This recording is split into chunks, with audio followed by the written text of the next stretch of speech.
Seigneur, merci pour ta parole qui est la vérité. Merci d'étendre ta main sur cette prédication, cet enseignement. Seigneur, qu'il puisse toucher tous ceux et celles qui vont l'écouter. Seigneur, merci parce que ta parole est une lampe à nos pieds, une lumière sur notre sentier. Merci parce qu'elle nous éclaire, elle nous édifie, elle nous structure, elle nous fait grandir en toi. Et je te prie que cette parole fasse du bien à tous ceux et celles qui vont pouvoir l'écouter. Dans le beau nom de Jésus, je te rends grâce et je te remercie. Amen. Le thème de mon message, la femme samaritaine. Le savez-vous? Le nombre de divorces varie d'une année sur l'autre. En moyenne, ce sont près de 130 000 divorces qui sont prononcés chaque année. Il y a 1,8 mariages pour un divorce. L'infidélité est la première cause des divorces, mais pas seulement. En 1972, il y a eu environ 44 738 divorces. Autre chiffre qui révèle l'importance du divorce en France, près de 45% des mariages finissent par un divorce. Ça reste impressionnant. Les hommes divorcés ont en moyenne 42 ans et les femmes 44 ans. Voici les conséquences de cela. Plus de 1,6 million d'enfants vivent aujourd'hui dans des familles dites recomposées. En plus de 600 000 personnes cohabitent avec les enfants de leur nouveau conjoint. Près de 8% des familles françaises sont des familles dites recomposées. Le savez-vous? Qui choisit le plus souvent de divorcer? Ce sont les femmes qui demandent le plus souvent le divorce. Elles sont à l'origine de près des trois quarts des divorces contentieux. Cela constitue une évolution sociétale considérable. Par le passé, c'était les hommes qui prenaient l'initiative de la majorité des divorces, en partie parce que les femmes, sans activité professionnelle, pour la plupart, dépendaient de leur mari. Près de 70% des femmes qui divorcent exercent une activité professionnelle. Voici les principales causes du divorce. L'infidélité à l'origine d'un tiers des demandes de divorce, l'égoïsme du partenaire, c'est-à-dire le manque d'affection, de soutien, près de 22% des demandes de divorce. Le mauvais caractère, à l'origine de près de 15% des demandes de divorce. Les comportements abusifs, la jalousie notamment, à l'origine de près de 15%. Les désaccords concernant l'avenir, les objectifs à poursuivre, la maison, les enfants, l'animal domestique est à près de 15% des origines du divorce. L'incompatibilité, 10%.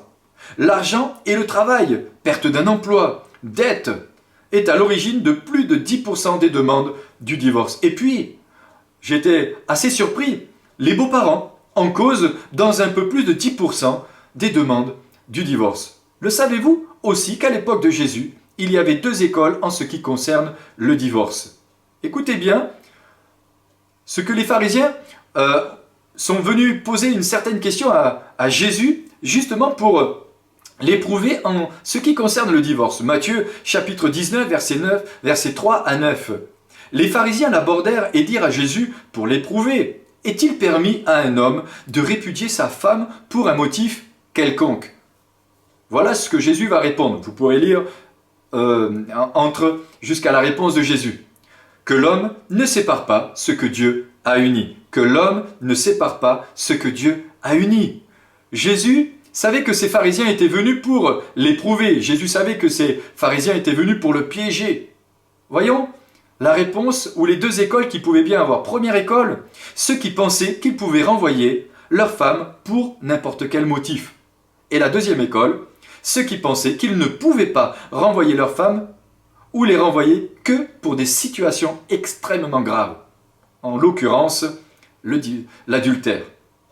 Du temps de Jésus, écoutez bien, et ça c'est très important pour comprendre. Du temps de Jésus, on se mariait jeune. 13 ans pour les filles, environ 13 ans pour les filles, et 17 ans pour les garçons. Selon l'enseignement des rabbins, Dieu maudit l'homme qui n'a pas encore fondé une famille à 20 ans. Les couples se mariaient, non pas par amour, c'était les parents qui organisaient cette alliance. Vous pourrez lire ça dans l'Exode au chapitre 22, à partir du verset 15 au verset 16. La Bible parle de beaucoup de femmes, la femme à la perte de sang, la femme adultère, Marie la mère de Jésus, la femme au vase d'albâtre, la femme, la Sunamite, les femmes, il y avait beaucoup de femmes qui entouraient Jésus. Et puis, j'aime à parler de cette personne, cette femme, Rebecca, Déborah, Jézabel, Anne, Bathsheba, Esther, Ève, Léa, Myriam, Michal, Rachel, Ruth, Sarah, Salomé, Naomi et bien d'autres femmes, comme la femme aussi cananéenne. Parlons ensemble de la femme samaritaine. Un passage simple, mais combien profond. Prenons le temps de lire attentivement. Le temps m'est court, donc je vous demanderai simplement de pouvoir le lire. C'est Jean, chapitre 4, du verset 1 au verset 30. La parabole de la femme samaritaine se trouve dans la Bible. Dans l'évangile de Jean, l'apôtre Jean raconte l'histoire d'une rencontre improbable. Une rencontre imprévue entre une femme samaritaine et Jésus, un juif. Dans le programme ou l'agenda de Jésus, tout est prévu. Traverser la Samarie où une âme a besoin de lui. La Samarie se trouve sur la route entre la Judée et la Galilée. Cependant, peu de gens empruntaient cet itinéraire qui était direct. La région de la Samarie était si méprisée par les Juifs que pour se rendre en Galilée, contrée située au nord, il faisait souvent un détour par la Pérée. Ainsi, quand nous lisons qu'il fallait que Jésus passe par la Samarie, il s'agit moins d'une nécessité géographique que du fait qu'il se trouvait en Samarie une âme ayant besoin de son aide. Jésus a une mission à accomplir au puits de Sichar. Jésus a une mission à accomplir au puits de Sichar. Je peux le répéter encore une fois, Jésus a une mission qu'il veut absolument accomplir au puits de Sichar. Jésus avait programmé une rencontre spéciale avec une femme complètement perdue. Jean chapitre 4 verset 4. Or, il fallait qu'il traverse la Samarie. Dans ce passage, nous voyons que la Bible ne prend pas le soin de donner le nom de cette femme. Nous ne savons pas si elle avait des enfants, quel âge elle pouvait bien avoir. La seule chose que nous savons, c'est qu'elle est de la région de la Samarie. À mon avis, le Seigneur a jugé bon de ne pas donner plus de détails en ce qui concerne cette personne, mais il l'identifie comme une personne de cette région. Une rencontre improbable, mais divine, une femme samaritaine. Écoutez bien, premièrement, une femme samaritaine. La Bible ne donne pas ni son nom de famille, ni son identité. Elle donne simplement l'origine et la région dans laquelle elle appartenait, la Samarie. D'où l'expression femme samaritaine. Il n'est pas fait non plus mention si elle avait des enfants, ni l'âge qu'elle pouvait bien avoir. C'est une femme travailleuse et indépendante. Elle est vraie, elle est honnête. Elle ne ment pas à un inconnu qu'elle vient de rencontrer. Jésus apportera encore plus de vérité à ce qu'elle a dit, car il connaît toute sa vie. Il va dévoiler certaines choses de sa vie. Mais on voit que dans la première rencontre, cette femme, devant cet inconnu, va dire un certain nombre de choses que peut-être nous n'aurions jamais dit à un inconnu. Elle sait reconnaître toute sa misère devant cet inconnu. Elle vient prendre de l'eau au puits à 6 heures, ce qui correspond à midi, alors que les femmes y viennent normalement vers le soir. Prenons l'exemple de Rebecca, vous pourrez lire, qui vient puiser de l'eau. Genèse chapitre 24, verset 11, elle vient puiser de l'eau, et lorsque le serviteur d'Abraham vient et va lui demander de l'eau, elle va même puiser pour tous ses chameaux. Il devait en avoir au moins une quarantaine. J'avance. Cependant, elle n'est pas très polie, pas très accueillante, pas très charitable. Elle est peut-être sur la défensive. Elle voit que Jésus est un juif. Elle sait que les Samaritains n'ont pas de relation avec les Juifs. Elle a l'air d'avoir vécu tellement de choses. Je dis, ou j'imagine. Elle se dit certainement, qu'est-ce qu'il me veut, celui-là? Nous voyons deux attitudes, celle de Rebecca dans la Genèse au chapitre 24, la future femme d'Isaac, la belle-fille d'Abraham qui s'empresse de puiser de l'eau pour le serviteur d'Abraham et même pour ses chameaux. Et celle de la femme samaritaine, dans Jean chapitre 4, verset 9, où la femme samaritaine lui dit « Comment, toi, qui es juif, me demandes-tu à moi à boire? À moi qui suis une femme samaritaine ?» Les Juifs, en effet, n'ont pas de relation avec les Samaritains. Pour quelle raison cette femme samaritaine vient-elle prendre de l'eau à 12 heures et non en fin de soirée? Certainement à cause de sa situation familiale. Nous le voyons plus loin lorsque Jésus dévoile une partie de sa vie. Le mari que tu as n'est pas ton mari. Le mari que tu as n'est pas ton mari. Voilà ce que Jésus va lui dire. En venant à 12 heures, elle évite tous les regards embarrassants et les jugements qui sont souvent sans appel. Elle évite d'avoir à supporter les insultes, les réflexions, les outrages. Elle se sentait tellement culpabilisée, victime de la condamnation, l'accusation. Les gens la considéraient certainement comme une voleuse de mari. En plus, elle vit dans la fornication, dans l'adultère. Le concubinage ne se faisait pas à cette époque. D'ailleurs, la Bible enseigne qu'elle ne devrait pas plus se faire aujourd'hui. Je ne rentre pas dans les détails. Jean chapitre 4, versets 17 à 18. « Va, lui dit Jésus, appelle ton mari et viens ici. » La femme répondit, « Je n'ai point de mari. » Jésus lui dit, « Tu as eu raison de dire, je n'ai point de mari, car tu as eu 5 maris. Et celui que tu as maintenant n'est pas ton mari. En cela, tu as dit vrai. » Nous pourrions nous poser un certain nombre de questions. Écoutez bien, pourquoi a-t-elle eu 5 maris? Sont-ils tous morts? A-t-elle divorcé 5 fois? Est-elle pire qu'une autre femme? N'a-t-elle pas eu de chance avec les hommes, comme on pourrait dire? Était-elle une femme battue? Était-elle une femme stérile? Entre nous, qui voudrait d'une telle femme? Qui voudrait, ou quel homme voudrait se marier avec ce genre de femme? Quel genre de femme était-elle? Une femme facile? Une prostituée? Une femme frivole? Une adultère? Une infidèle? Nous pouvons nous poser toutes sortes de questions en ce qui concerne cette femme. Nous pouvons lui donner toutes sortes de qualificatifs parce que nous sommes rapides à juger les autres. Et la Bible dira, l'homme regarde à l'apparence, mais Dieu regarde au cœur. Le regard des autres a beaucoup d'impact sur ceux qui vivent dans le mépris, la culpabilité, l'accusation, le rejet, la condamnation, la souffrance intérieure. Ceux qui ne se sentent pas dignes, qui vivent dans un sentiment d'échec. Imaginons la scène. Mettons-nous un instant à la place de cette personne et peut-être vous vous sentez dans la même situation. Elle devait certainement se dire que sa vie était un véritable gâchis. La Samarie. D'abord, Jésus est juif.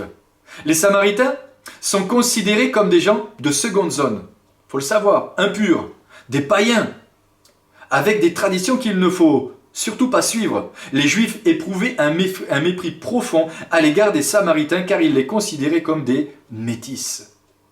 On y voit là derrière un certain racisme en plus. Pierre, lui, l'apôtre Pierre, celui qui a côtoyé Jésus pendant plusieurs années, lui qui était juif, a appris qu'il ne fallait regarder personne comme impur. Actes chapitre 10, verset 28 au verset 29. Écoutez bien. « Vous savez, leur dit-il, qu'il est défendu à un juif de se lier à un étranger ou d'entrer chez lui. Mais Dieu m'a appris à ne regarder aucun homme comme souillé et impur. C'est pourquoi je n'ai point eu d'objection à venir, puisque vous m'avez appelé. Je vous demande donc pour quel motif vous m'avez envoyé chercher. » Il a appris.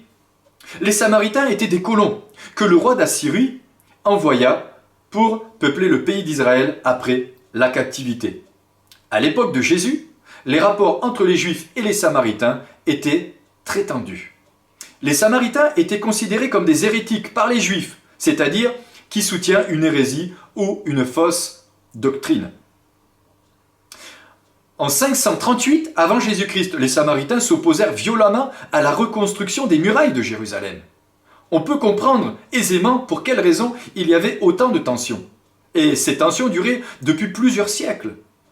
Regardez bien, 2 siècles plus tard, la construction du temple sur le mont Garizim consacre le schisme avec Jérusalem, c'est-à-dire une séparation des fidèles d'une religion qui reconnaissent des autorités différentes.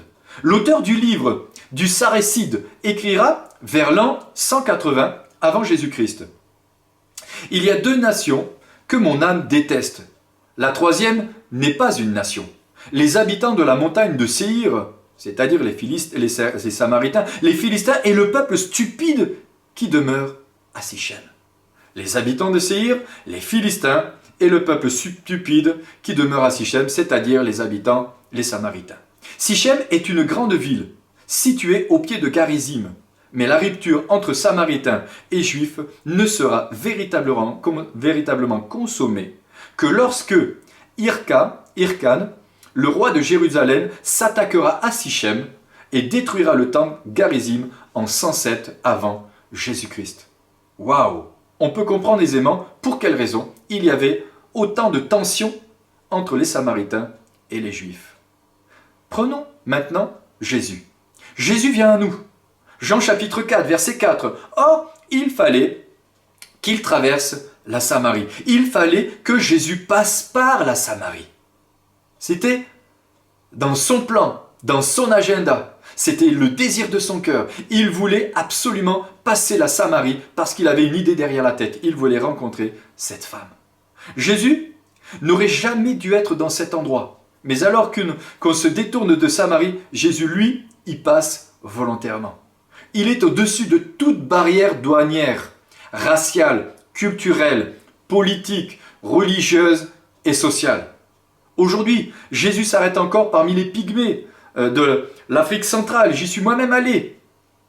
Il s'arrête partout, même chez nous. Il s'arrête pour nous parler. Il traverse les distances qui nous séparent du ciel. Il a séparé le divin de l'humain. Écoutez bien, d'ailleurs, les pygmées, on les appelle aujourd'hui des autochtones. L'humanité de Jésus. Jésus est pleinement Dieu et pleinement homme. Philippiens chapitre 2 verset 7. Mais il s'est dépouillé lui-même en prenant une forme de serviteur, en devenant semblable aux hommes. 1 Jean chapitre 4 verset 2 dira encore: reconnaissez à ceci l'Esprit de Dieu. Tout esprit qui confesse Jésus-Christ venu en chair est de Dieu. Et tout esprit qui ne confesse pas Jésus n'est pas de Dieu. C'est celui de l'Antichrist, dont vous avez appris la venue, et qui maintenant est déjà dans le monde. De Jean, chapitre 1, verset 7 dira: car plusieurs séducteurs sont venus dans le monde, sont entrés dans le monde, qui ne confessent point Jésus-Christ est venu en chair. Celui qui est tel, c'est le séducteur, c'est l'Antichrist. Jésus fatigué. Jésus fatigué. Jean chapitre 4 verset 6. Jésus fatigué du voyage était assis au bord du puits. C'était environ 12 heures. Jésus a partagé beaucoup d'expériences humaines. Il a été triste. Il a connu la croissance naturelle, physique. Jésus a eu faim, Jésus a eu sommeil. Jésus a connu la pauvreté. Jésus a connu les limites d'un corps physique. Et Jésus, dans ce même texte, nous dit qu'il était fatigué. Que faisait Jésus à 12 heures sur la place publique? Il va poser une question à cette femme. Donne-moi de l'eau. Donne-moi à boire. Lui, la source d'eau vive. Jésus va ouvrir le dialogue avec cette femme en lui demandant de l'eau. Jésus demande à la femme de lui donner de l'eau. Donne-moi à boire. C'est quand même un paradoxe. Lui qui est la source de vie, lui qui dira dans Jean chapitre 7, versets 37 à 39, lisons ensemble. Le dernier jour, le jour de la fête, Jésus se tenant debout s'écria: si quelqu'un a soif, qu'il vienne à moi, et des fleuves d'eau vive couleront de son sein. Si quelqu'un a soif, qu'il vienne à moi et qu'il boive.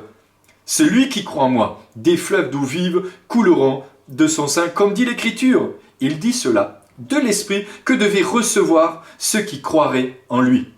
Car l'Esprit n'était pas encore, parce que Jésus n'avait pas encore été glorifié. Jean chapitre 4 versets 10 à 11.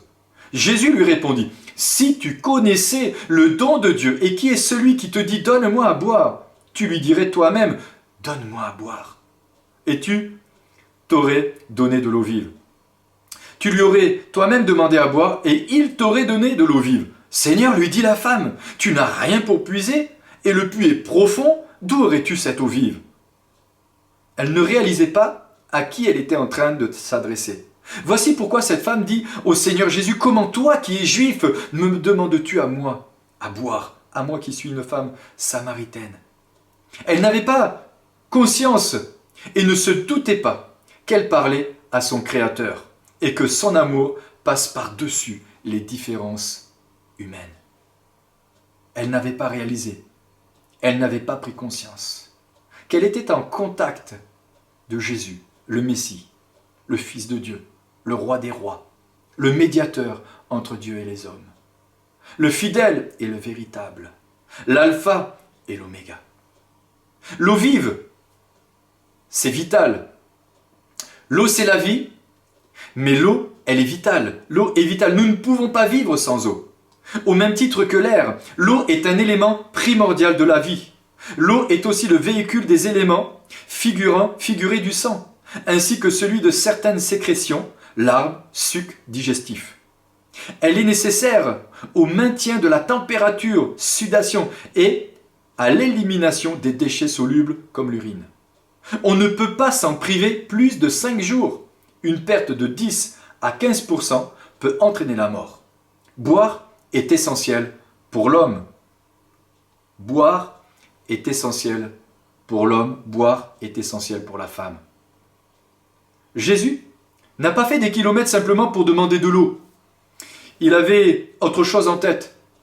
Faire découvrir à cette femme qu'il y aurait un puits que celui de Jacob, qu'il y avait un autre puits que celui de Jacob, mais que ce puits renferme une source qui ne tarira jamais.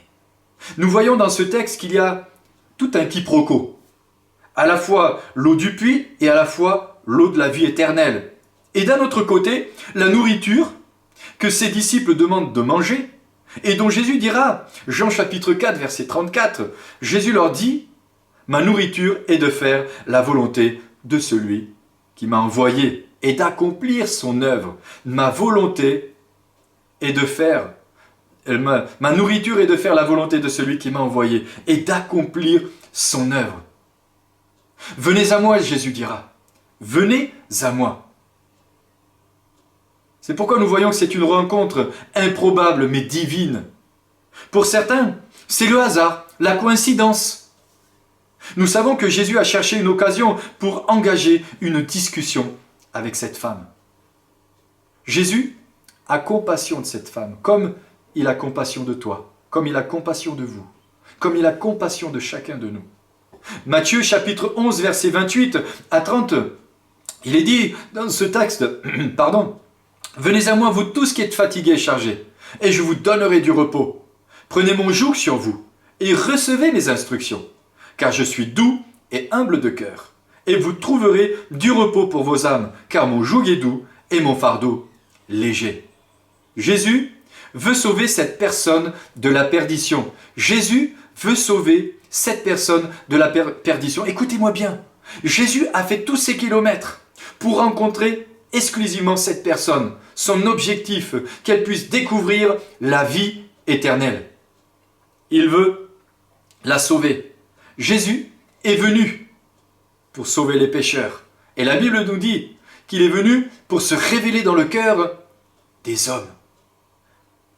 Il dira, je suis. Je suis. Jésus est la source d'eau vive. Il se révèle à elle. Quand il lui dit, je suis, moi qui te parle. Jésus emploie un mot que l'on utilise dans l'Ancien Testament. Ainsi, Jésus annonce à la femme la véritable et stupéfiante vérité, que celui qui est en train de lui parler est le Messie qu'elle attendait. Ainsi, Jésus annonce à la femme la vérité stupéfiante que celui qui lui parle est bien le Messie qu'elle avait attendu et qu'elle est également Dieu lui-même, et qu'il est également Dieu lui-même. L'Éternel, dans l'Ancien Testament, est Jésus du Nouveau Testament. Si tu connaissais le don de Dieu, si tu connaissais le don de Dieu. Waouh, Jésus est le don de Dieu et l'envoyé du Père. L'eau vive, elle satisfait les besoins, même les plus profonds. Jean chapitre 7, versets 37 à 38. La réserve d'eau est inépuisable. Vous pouvez lire ça dans l'Apocalypse au chapitre 7 et au verset 17. C'est un appel universel à boire. Apocalypse, chapitre 22, verset 17. Jésus dira à cet aveugle, pour lui ouvrir les yeux alors qu'il lui a mis de la boue sur les yeux, « Va et lave-toi au réservoir de Siloé. » Jean, chapitre 9, verset 7. Quiconque boit les bénédictions accordées par grâce n'aura plus jamais soif. Ces bienfaits ne remplissent-ils pas le cœur jusqu'à en déborder? Comme une source d'eau qui jaillit non seulement dans cette vie, mais jusque dans l'éternité? L'expression qui jaillit jusque dans l'éternité signifie que les bénédictions de l'eau que Christ donne ne se limitent pas à ce monde, mais se poursuivent jusque dans l'éternité. La bonne nouvelle, cette rencontre improbable est une bonne nouvelle pour cette personne, est une bonne nouvelle pour cette femme, mais ce message est aussi une bonne nouvelle pour vous. Nous pouvons nous identifier à cette femme. Alors, la morale de cette histoire, la rencontre de cette femme avec Jésus va complètement bouleverser sa vie. Grâce à son témoignage, l'évangile entre dans la ville de Samarie et cette femme sera une porte d'entrée du salut pour plusieurs personnes qui crurent à la suite de cela. Plusieurs Samaritains crurent. Jean chapitre 4 verset 39. Notre témoignage est puissant lorsqu'il est vrai. Il est capable d'attirer des gens à Christ et de les sauver. Viens à lui. Ce matin, ou ce moment, ou au moment où vous êtes en train d'écouter ce message, venez à lui, simplement, tel que vous êtes. Cette rencontre était tellement improbable que cette femme est allée vers Jésus. Premièrement, ce qui changera ta vie, c'est une rencontre personnelle avec Jésus-Christ.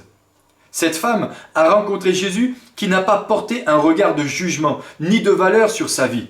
Jésus a fait un détour spécial pour aller la rencontrer.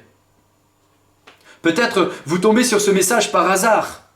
Il n'y a pas de hasard, il n'y a pas de coïncidence. Jésus est rempli de compassion, il est rempli de miséricorde, il est rempli d'amour. Jésus est rempli de compassion, quelle que soit ta vie, ton passé, quel que soit ce que tu aies pu commettre comme péché. Écoutez bien ce qui va se produire encore. Elle laisse sa cruche, elle est bouleversée, elle laisse ses objets symboliques, tout ce qui est à quoi elle s'était accrochée dans la vie pour essayer en vain de satisfaire ses aspirations les plus profondes. Elle va vers ce qu'elle fuyait, vers ceux qu'elle évitait. Elle laisse sa cruche, elle leur parle, alors qu'elle ne leur parlait pas du tout. Elle n'est plus arrêtée par la honte.